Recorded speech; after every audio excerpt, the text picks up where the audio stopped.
Het casino op een Jouwer bloot van de mond dicht van deze gokker. De ravage binnendoor moet oprommen worden. Bij Grutte Moker waren de gokkosten van Jack's Casino stikkenslijnd terug inbrekkers die het uitnaaiden met duizenden euro's buurt. Een oplettende buurman alarmeert de politie. En die erachteraan, maar hele hoge snelheden richting Snits via de A-zoon. En daar is de auto krek van Snits in de auto in een greppel te landen kwam. En de vertochten die ben er op dat moment uitvloeien. 2 hoendengeleiders van ons man per hoen hebben we er in omjouwing omzocht. En toen kregen we redelijk gauw 2 vertochten te pakken.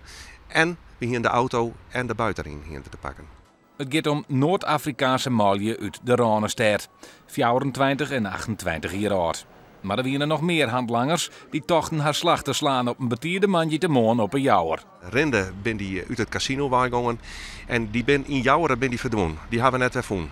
Maar wat wel ontroffen had, dat is een auto, ik ben van handlangers, die in de Geert Knal was die. En die man hebben we dus ik aangehouden. De andere auto, een tweede auto, hebben we ontroffen in de tuin. En die konden we eigenlijk ik linken aan deze oerval. De politie zocht nog uit naar 2 oren vertochten van de kreek op het Jouwster Casino.